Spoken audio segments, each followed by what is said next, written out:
You straighten out your tutu and try to primp your nice hair a bit. You hope you don't look the worse for all your running around you've been doing tonight. You want your Uncle James to see just how pretty your costume is. You have chosen to go as Odette, the princess from Swan Lake, who is doomed to live every day as a swan till a prince promised his love to her forever. You knock on James's door, but no one answers. Your uncle must be too sick to get out of bed. The door is unlocked, it seems, but now you're hesitant to enter. James must be pretty sick, you wouldn't want to disturb him. And yet... You go inside.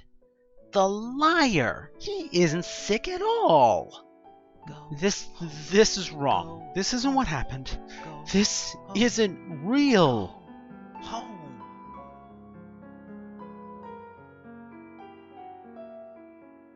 Can you have a nightmare inside of a nightmare?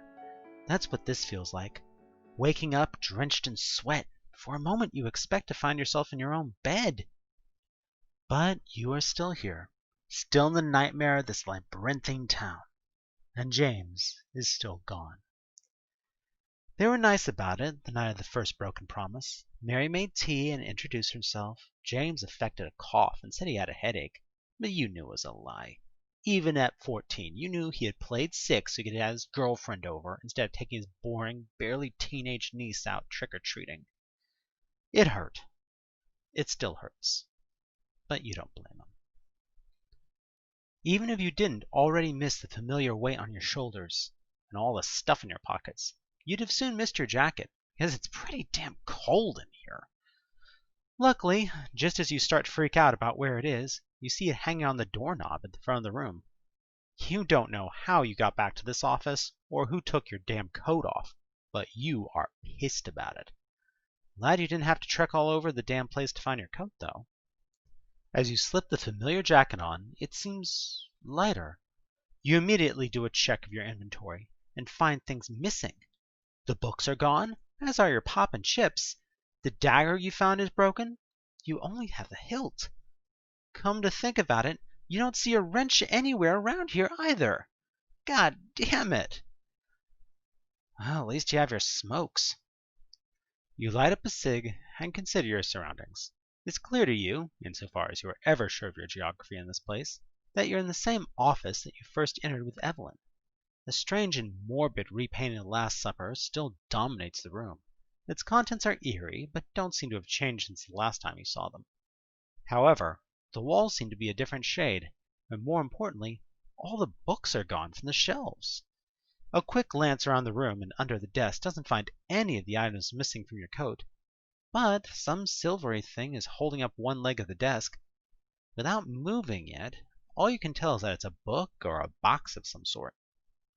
You carefully lift the desk leg and take out the box. As you set it down, it now wobbles back and forth considerably.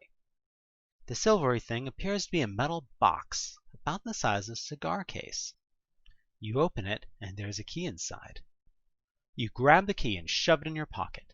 You're pretty sure you've exhausted the possibilities of this room for the moment. So you open the door. You wish you'd taken a moment before that, because there is something waiting for you. You reach for your pipe or wrench or anything as you stare at the horrible, owlish, misshapen thing in the doorway. You realize too late you are still completely unarmed. You manage to catch one of the thing's flailing limbs as it strikes dangerously close to your face, but the other loathsome talon you can't avoid. It stabs deep into your shoulder. You stumble back in shock and pain. Finally, too late, you slam the door with your good arm. Panting and holding your shoulder with the other hand, you feel the slick blood pooling on your hand. You lean heavily against the door, keening in pain as the thing scratches and thumps, still trying to get to you. You stare at the blood on your hand. There's a lot, but the pain in your shoulder feels surprisingly distant. Wait, that's probably shock. You think you might be hurt pretty bad. You lurch across the room as fast as you can manage. You grab a chair and jam it under the doorknob. You don't think that thing will be any good at opening doors in a traditional manner, but you don't want to take any chances. You collapse on the floor and peel off your bloody coat. The side of your shoulder makes you a little sick. You pull the first aid kit out and try to patch yourself up one-handed. You manage to wrap the bandage around your shoulder pretty well and stem the flow of blood. You feel a lot better about that, but now, of course, the pain is coming back. Even with the bandage, you still feel woozy, probably from blood loss. You fish in your coat, wishing you still had your sodas. The health drink will have to do. It's still cold, of course, but that no longer freaks you out quite as much, considering all the rest of the bullshit around here. You open the bottle and down it. It doesn't taste the best, but you do feel quite refreshed. You listen to the tapping and scratching at the door. The monster doesn't seem to be making any headway in getting inside, which gives you a bit of time to feel better and figure out a plan. The first element of that plan is smoking.